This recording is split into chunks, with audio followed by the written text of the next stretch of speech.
Hi అండి. అందరికి కూడా నమస్కారం. నేను చిన్న జస్ట్ పన్నీ అంటే నిజంగానే జరిగింది ఇది. ఏంటి అని అంటే ఎంట్రికలు మన మన వాళ్ళు ఏం చేస్తుందంటే దువ్విన తర్వాత విసిరేస్తుంటారు బయట.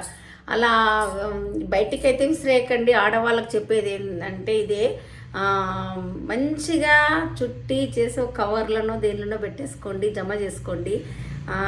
ఇంటి ముందలకి వెంట్రుకలు తీసుకొని వెళ్ళే వాళ్ళైతే వస్తుంటారు కదా, వెంట్రుకలు తీసుకొని మనకి ఏదన్నా ఇది వస్తు మార్పిడిలాగా అన్నట్టు. మనం ఒక వస్తువుని ఇస్తే దానికి మళ్ళీ రిపీట్గా వాళ్ళ దగ్గర ఉన్నవి ఇస్తారు. అంటే మనం వెంట్రుకలు ఇస్తే వాళ్ళ దగ్గర ఉన్నటువంటి గిన్నెలు, గ్లాసులు అవన్నీ ఉంటాయి కదా, అవి ఇస్తారు. నేనైతే మాకైతే నిన్న అనుకుంటా, ఓకే మన 2 days బ్యాక్ మాకు ఇంటి ముందరకు ఒక ఆమె పొద్దున్నే వచ్చినది. సరే మా దగ్గర బాగా ఎన్ని ఎంట్రుకలు ఉండే చాలా ఉన్నాయి. ఆ ఎంట్రుకలు ఇచ్చేసిన దానికి వచ్చినటువంటి గిన్నె చూస్తే మీరు ఆశ్చర్యపోతారు. చాలా మందం ఉందండి.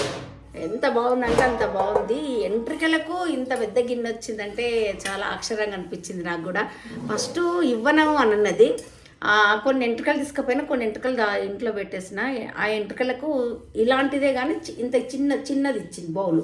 ఆ చిన్న బౌల్ ఇస్తే నాకు వద్దు అన్న. అంటే మళ్ళీ అట్లెట్లు వస్తుందమ్మా అంటే సరే అని మళ్ళీ ఇంట్లోకి వెళ్ళి మళ్ళీ మిగిలి ఇచ్చిన ఎంట్రుకలు కూడా తీసుకొని వెళ్ళి ఇచ్చిన తర్వాత రాదు అన్నది. సరే అని చెప్పి నా ఎంట్రుకలు నాకు ఇచ్చేసాయని నేను తీసుకొని పోతుంటే మళ్ళీ కొంచెం ముందరకు పోయి వచ్చి, లేదమ్మా ఇంత గిన్నె అయితే రాదు, అయితే ఒక చీర ఇయ్యి అన్నది. అంటే నేను చీరలు ఇవ్వను అని అంటే, నైటీ కట్టుకోటి నైటీ తీసుకో అని చెప్పిన. అంటే అయితే నైటీ కూడా ఇవ్వమ్మా అంటుంది. అంటే నేను నైటీ ఇవ్వను, చీరలు ఇవ్వను, నీకు బుద్ధి పుడితే ఇష్టం ఉంటేనే నాకు ఈ గిన్నె ఇవ్వు అన్న.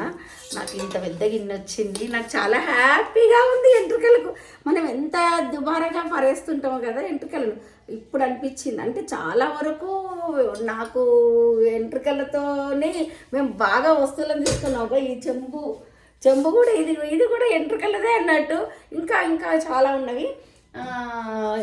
చిన్న ఇది సిల్వర్వి కానివ్వండి, స్టీల్వి కానివ్వండి, అన్నీ తీసుకున్నాం అన్నట్టు.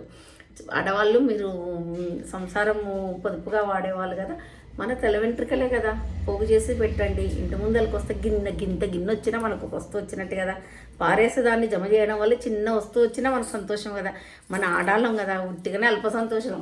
గిన్నె వచ్చింది కదా, ఇంత గిన్నె వచ్చిందంటే నాకు ఎంత సంతోషం ఉంటుంది. దీనిలో చేపల కూర అయితే బాగుంటుంది, చాలా బాగుంటుంది. చేపల కూర చేయాలి ఇంకెళ్ళి మంచిగా ఉంటుంది. ఇంకేదైనా సరే వెడల్పు గిన్నెలు అయితే మంచిగా ఉంటుంది అన్నట్టు. అందుకే నేను తీసుకున్నా. బాగుందా, ఎట్లా ఉంది అనేది మీరు కామెంట్ చేయండి. వెంట్రుకలకు వచ్చిందంటే మీరు అక్షరపోకండి. మీకు కూడా దాచిపెట్టుకుంటే మీకు కూడా ఇలాంటి గిన్నె వస్తుంది. Okay, thank you. ఇట్లా మీ పంతులమ్మ రమాదేవి.